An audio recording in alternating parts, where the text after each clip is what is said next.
आज मैं बात करूंगी मदरसे की। जीवन में पहली बार मैं किसी मदरसे के भीतर दाखिल हो रही थी। मैंने देखा कि मदरसे में मस्जिद है, मदरसे में हॉस्टल है, मदरसे में क्लासरूम्स है जिनके नाम उर्दू में लिखे थे। मैंने देखा मदरसे में प्रधानाचार्य यानी प्रिंसिपल का कक्ष है, वहां एक कंप्यूटर है जिस पर एक व्यक्ति काम कर रहा था। मदरसे में मैदान भी था। मैंने मदरसे में कैंटीन भी देखी, लेकिन मुझे तलाश थी आतंक के अड्डे की। मदरसे में कहीं वो आतंक का अड्डा दिखाई नहीं दे रहा था जो अक्सर न्यूज चैनलों पर दिखाई देता है।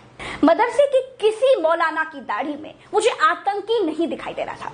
मैंने देखा कि टीचर्स, जिनको बच्चे उस्ताद या दूसरे नामों से बुलाते हैं, उनमें प्रिंसिपल के सामने खुद को अच्छा शिक्षक दिखाने की होड़ चल रही थी, खुद को बेस्ट क्लास टीचर दिखाने की कोशिशें चल रही थी। मैंने देखा कहीं उर्दू की क्लास चल रही थी, कहीं हिंदी की क्लास चल रही थी, कहीं अरबी पढ़ाई जा रही थी, कहीं विज्ञान पढ़ाया जा रहा था, कहीं अंग्रेजी पढ़ाई जा रही थी। मैंने बच्चों की आंखों में डॉक्टर बनने का सपना देखा। और आप क्या बनोगे? डॉक्टर बनोगे।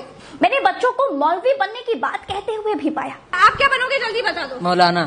कोई बच्चा कहता है मैं डॉक्टर बनूंगा, कोई बच्चा कहता है कि जी मैं तो मौलवी बनूंगा, कोई कहता है कि मैं इंजीनियर बनूंगा, कोई बोला मैं साइंटिस्ट बनूंगा। लेकिन मैं गोदी मीडिया को देख करके गई थी। मुझे तो तलाश थी उन बच्चों की जो कहते कि मैं आतंकवादी बनूंगा, जी मैं फिदाइन बनूंगा। लखनऊ के जिस माहद मदरसे में मैं गई थी, वहां पूरे देश से बच्चे पढ़ने के लिए आए थे, यहाँ तक कि विदेशों के बच्चे भी थे। मैं नेपाल का रहने वाला। नेपाल के रहने वाले हो? कहाँ से आए हो? आसाम से। हम कश्मीर से। कश्मीर से हो आप कहाँ से आए हो? बिहार से। आप बताओ। सिद्धार्थनगर। आप बताओ। यूपी। बताओ। दिल्ली। मैंने सारे बच्चों के बस्ते चेक करवाए, एक एक किताबें खंगलवाई, लेकिन किसी के पास बम बनाने की बुकलेट नहीं मिली। किसी के बस्ते में बम बनाने का सामान भी नहीं निकला, ना कोई डेटोनेटर, ना कोई जेलेटिन की छड़े, ना कि माचिस का कोई बुरादा। आश्चर्य था कि सब के सब पढ़ने आए थे, सबके सब बस्ते में पेन कॉपी यही लेकर के आए थे।